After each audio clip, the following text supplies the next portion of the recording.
Hey everybody, Drinkstreet here. We're here at Inland Empire Brewing Company for episode 2 of Behind the Brew. Here we go.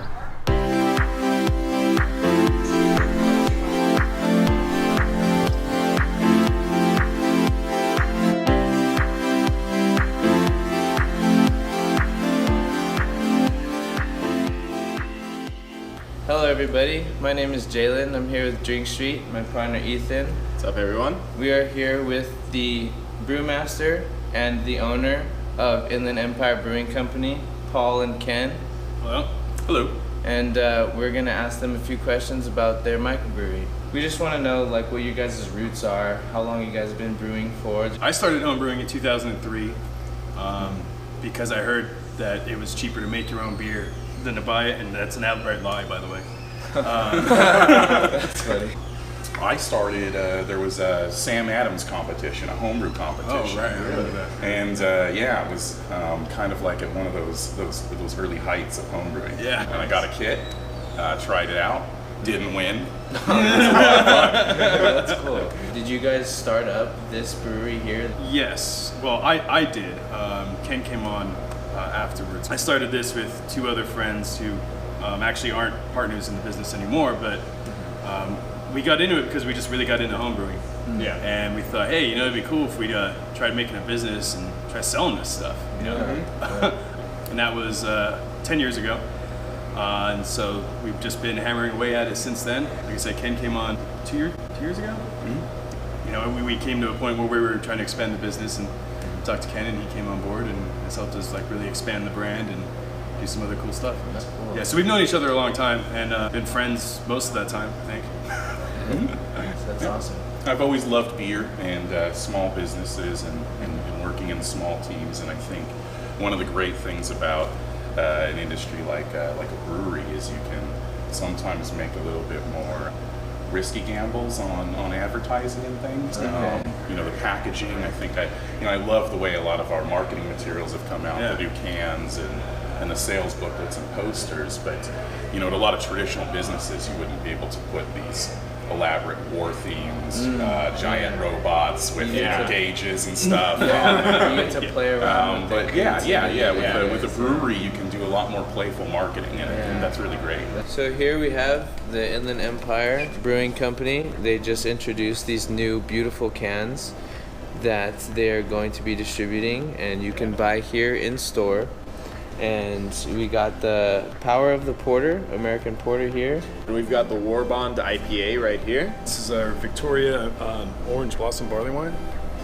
Resistance Hefeweizen. Can you walk us through that process of how you guys come up with like the War Bond theme for your guys' IPA with like you said, like the war theme or the big robot theme of your Yeah, so I think it's typically more of a collaborative effort. Yeah, it's a little bit more democratic. Your whole than- team, you guys get together. Yeah, we kind of talk things out, even get input from other friends. And making beer is actually idea. pretty easy, to be honest. the name and the theme behind the beer is Yeah. the toughest part. Yeah. Okay. You guys mentioned that you are doing canning. How's that going? Yeah, it was a really interesting process to watch. The machines can can beer to a degree of accuracy that we could never achieve with small equipment. And being able to bring in mobile canners with these really nice top-end machines to get this really great product is it's a really cool experience seeing it come off the line. I remember talking to Paul about as they're coming off the line, you're weighing them for accuracy. Right. And I remember we're talking about like this can isn't accurate, right? It's weighing too low, and it's 2 grams. Yeah. And I stopped back and I realized that we're talking about grams here. Yeah. Exactly. Apparently cans are better for the beer than bottles. Would you guys agree with this statement? Absolutely. And why is that? For one thing, light is really bad for beer, so that's actually why bottles are typically brown. That's to keep some of the UV light out. Aluminum, obviously no light goes through it, so you can't get light struck. I think they're a little bit more tolerant in terms of oxygen, so oxygen can actually get under the cap on the bottle, whereas in a can it can't. Yeah, it's so completely sealed. I think you can put it on a shelf and more reliably say that 3 months down the line it's going to be okay versus a bottle. it's the reason that the caps, they have the oxygen. Yeah, oxygen absorbing caps. Yes, yeah. There's an expectation that there's going to be a little bit in the bottle, which is also true of the cans. But the thing with the canning line is, we're talking about weighing them by grams. That the level of accuracy was throughout the whole machine. Right. Even in the sealing process. UV light, and when it gets into the beer, what exactly does it do? Does it just take away from the carbonation and the flavor, or it skunks it? skunks it? So it literally takes some of the compounds that you get from the hops in beer. The light reacts with them and turns it into the same chemicals that skunks spray out. So when they say it skunks it literally skunks it. Yep. Imagine a beer that's in a clear bottle. I'm sure you can think of some brands. Like Corona, and let that sitting out and let light hit it for a while, then drink it. A little while later, it's gonna. That's interesting how they advertise Corona as, you take it to the beach and you're out in the sun and you're drinking this clear bottle of beer, and that's where it's meant to be drank, but in reality, you're skunking the beer. I want to talk to you guys about we know you have some medals up there for award that you guys have won for your guys' beers. Can you guys tell us a little bit about the beers that you guys have won awards for and what competitions you guys entered them into? So that was the LA International Beer Competition in 2015, I believe. So it was our brown ale and our power to the porter. Yeah. The porter is amazing. Oh, thank you. I love porters. Those are probably my favorite, and your guys' porter is up there. Definitely. Awesome. Thanks, appreciate that. Yeah. So that being said, those are the two that we've won in commercial competitions. We try and enter a handful, especially the more local ones. Right. But to be honest, the competition, there's some great beers from all over the world, and these guys are entering from all over the world. Yeah. So it's difficult to actually win medals. Yeah. What, if you guys can even remember, was the first beer that you guys brewed here at the Inland Empire? First one I brewed with you here many years ago was an IPA. Okay, that makes sense. I remember that. It wasn't the first batch of beer you brewed, but it was pretty near that. So, being in California, you're required basically to have an IPA. Yeah. So, you've got to make sure you always have those on tap. Yeah. That absolutely makes sense. When we first opened, our lineup of beers was very different than what it is now.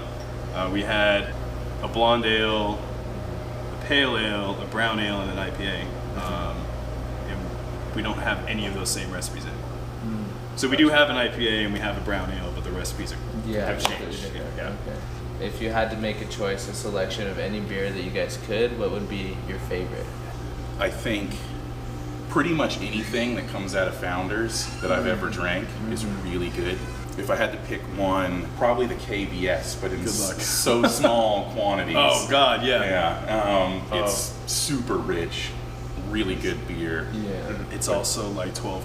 Yeah. What about you, Paul? So I'm particularly partial to IPAs. I really like Swami by Pizza Port. That's a good one. Yeah.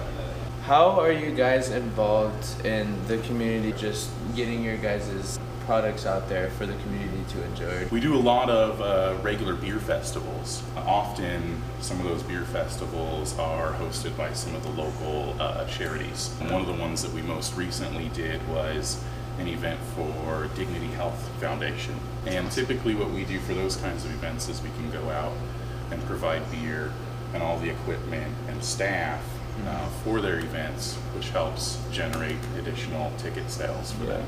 And how often would you guys say you would participate in something like that? Almost weekly. As often as we can. That is awesome. That's good. Yeah, that's really cool. Yeah, there's one happening today for the Boys and Girls Club of Yorba Linda. Just a quick question. Where do you guys source your ingredients from? We try and keep things as local as we can, especially with the oranges that we use in our Victoria barley wine. That one's sort of a no-brainer. We're in Riverside. Riverside grows a lot of oranges. Oh yes. The orange blossom honey that we use, we also source locally. It's from California. A lot of the grain, though, is on a more national scale. I mean, California isn't the best environment in the nation for growing barley. Yeah. Right. So you get the citrus and all that type of stuff, but the wheat and grain that comes from out of state. Yeah. Okay. So this one, this is kind of a heavy hitter. It's an 11% American barley wine. It's very citrusy. The hops we use in it are very citrusy, as well as we use orange zest and orange blossom honey. in the actual as additions in the boil. So those really make the citrus flavors in the beer pop. The Bavarian style Hefeweizen. What I like about this is most Hefeweizens have like orange juice and lemon sort of flavors to them, which is fine for a summertime beer, but it kind of tastes like fruit juice sometimes. This one, the yeast gives a bit more of a banana and clove notes to it, which is pretty amazing and a bit of a distinction from other Hefs. That's pretty cool. One unfortunate thing about beer is nothing will grow in it that will actually harm you. You? Yeah. Okay. That's good. That's cool. Yeah, that's good to know. This is a really good thing. Yeah, so you're not going to get like E. coli or salmonella. Yeah. IEBrew.com.